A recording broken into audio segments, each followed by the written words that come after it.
Good morning, everyone. My name is Kapil Nair. I am a licensed professional counselor and mindfulness practitioner, and I wanted to take a quick moment to talk more about this product that I just received by Komuso Designs entitled The Shift. And I wanted to give you a brief overview of the product itself. It seems the more and more I read about this product, the more interesting it becomes. So I wanted to start off with the paperwork that comes with this product. So they give you this mini brochure, and the first portion of it is sort of an anatomic breakdown of the breathing apparatus itself, including where you're supposed to exhale from. They give information on the circumference of the tube itself. Online, they give some information with regards to the length of the tube and how it's important. And there's a physical representation of that online. They also provide a swivel bail for functionality, and of course they give a definition of the Japanese inscription at the bottom of each breathing apparatus piece. As you continue reading through the brochure, they offer the importance and significance of the breath that we take, the inhalation, the all-important pause, the relaxation that you're supposed to be experiencing, and of course, the encouragement for repetition. Anyone who knows me knows that I'm a science geek. So talking about the inhalation and exhalation, the literature that we're showing right now, especially as it applies to mindfulness, as we exist, we are decreasing our inhalation and decreasing our exhalation so that we're having this disequilibrium.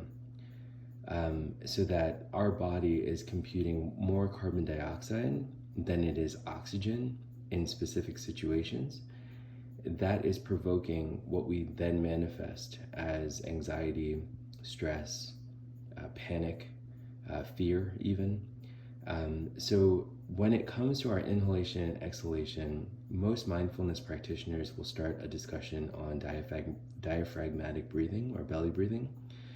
That discussion is mainly set so that we are offsetting our inhalation-exhalation ratio so that we're increasing the amount of oxygen in our system, and hopefully by the end of our diaphragmatic breathing exercising or our belly breathing, we are then recalibrating our system to be balanced with oxygen versus carbon dioxide ratios. Every mindfulness practitioner will tell you that the most important part of our breath, our frequency and rhythm of breathing, is on that exhalation. Because what we're trying to do is get rid of all of the stored carbon dioxide in our system.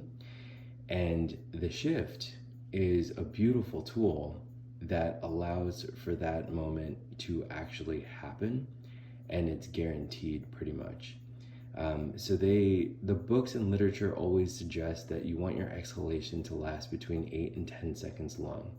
Now, going back to the anatomy of this structure, the breathing apparatus, the length and circumference of this tube, the creators definitely did some physics work. So because the circumference is as it is and the length of the tube is as it is, that will guarantee an exhalation of 8 to 10 seconds long. And from all the other empirical studies that I've ever read, that will be the target time duration to be able to equilibrate the oxygen carbon dioxide ratios in our system to transitively reduce anxiety symptoms, stress symptoms, and fear symptoms even. I often, when I'm with clients, I talk to them about a hypoxic situation. So if you think about, an individual jumping into a body of water and they stay underwater for a duration of time, at some point in that hypoxic event, that person will experience things like stress, anxiety, sometimes even fear for their life. And upon coming up for oxygen, they're panicking and they're gasping for air, right? So that type of hypoxic situation, though it's drastic, is similar to what we're doing in our modern existence. So, John Kabat-Zinn and all the mindfulness practitioners that I've ever encountered will always talk about, we often have these forward-thinking fears. We're thinking about the future or being preoccupied with the future. And most mindfulness practitioners as well will say that if we're focusing too much on the future, that would entail and sort of correspond to symptoms or emotions of anxiety. And for that said individual, if someone's focusing too much on things of the past, that individual may experience symptoms of depression or sadness. And that is kind of where the origin of mindfulness and being present focused, being in this present moment, that's where it's kind of harbored.